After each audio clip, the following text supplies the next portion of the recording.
Questão 14. Identifique se as equações a seguir são do segundo grau e, em caso afirmativo, indique os seus coeficientes. Vamos verificar então. Ele quer saber se toda essa expressão aqui na letra A é ou não é uma equação de segundo grau. Para isso, nós devemos deixar tudo do lado esquerdo e zerar o lado direito, beleza? Porque toda equação do segundo grau, ela tem que de algum modo respeitar a lei de formação geral, que é ax² mais bx mais c igual a zero. Então vamos manipular essa expressão de tal modo que um dos lados vai ser igual a zero. Nesse primeiro membro da nossa equação, o lado esquerdo, eu vou simplesmente repetir todo. E agora a gente vai tentar zerar esse lado direito. O que geralmente a gente fala, né? A gente fala o seguinte: eu tenho esse 8x positivo desse lado, então eu passo ele para o outro negativo. Eu tenho esse menos x² negativo desse lado, eu passo para o outro lado positivo. Então é isso que a gente vai fazer. Esse 8x vai vir para o lado esquerdo negativo, e esse menos x² vai vir para o lado esquerdo positivo. Mas é importante você perceber que não é mágica, a gente não simplesmente passou para o outro lado.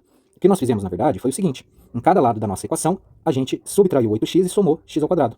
O que vai acontecer com o lado direito da equação quando eu fizer isso? 8x menos 8x, zero. Menos x² mais x², zero. Zerei o meu lado direito. Só que, como do lado direito eu somei menos 8x e mais x², eu também preciso fazer essa soma do lado esquerdo. Por isso que eu escrevi isso aqui, ó, em vermelho. Vamos lá então, a gente já viu que do lado direito zerou. Agora a gente precisa arrumar esse lado esquerdo da nossa equação. O que significa isso, arrumar? Eu tenho que identificar os meus termos semelhantes. Como que eu sei que um termo é semelhante? Um termo sempre vai ser semelhante quando ele tiver exatamente a mesma parte literal. A parte literal são as letras. Então sempre tem que buscar exatamente a mesma letra. Esse termo aqui, ele tem a letra x. E é só o x elevado a 1. Portanto, eu tenho que agora buscar outro termo que tenha o x. E eu tenho ele aqui, ó. Beleza? Então esses dois termos são semelhantes porque eles têm a mesma parte literal. Vamos para o próximo termo. O próximo termo é o mais 10. Ele não tem letra, então eu tenho que procurar outros termos que não tenham letras. E lembra que a gente só está analisando o lado esquerdo da equação.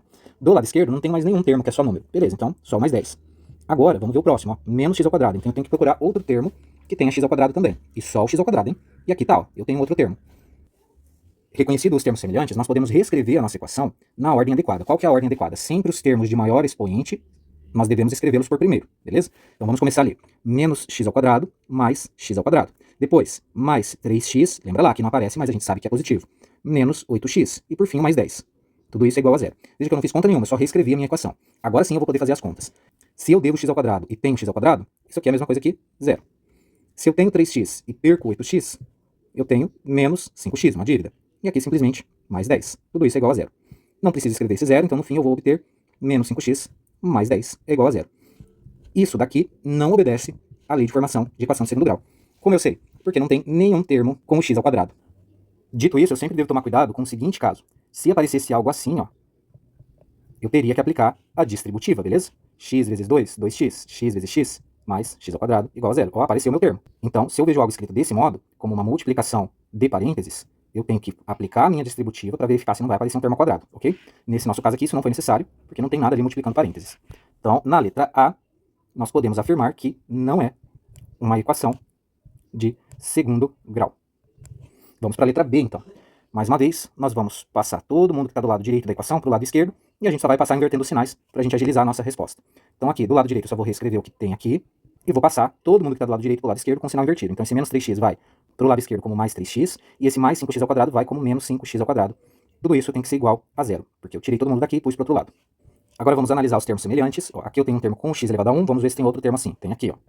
Agora, o meu próximo termo é mais 4x², tem que procurar outro que tenha x² também. Aqui, ó. Por fim, nós temos esses dois termos que são números sozinhos. Vamos lá então reorganizar sempre partindo dos termos de maior expoente. Então, 4x² menos 5x². Agora os termos com x, mais 12x, mais 3x. E por fim, os números sozinhos, mais 3 menos 10. Tudo isso tem que ser igual a zero. Se eu tenho 4x² e perco 5x², eu ainda estou devendo 1x², que nada mais é do que menos x ao quadrado. Se eu tenho 12x e ganho outros 3x, eu tenho um total de 15x. Se eu tenho 3 e perco 10, eu ainda devo 7. Tudo isso é igual a zero. Prontinho, descobrimos a nossa resposta. Não tem problema aqui, ok? O x estar negativo.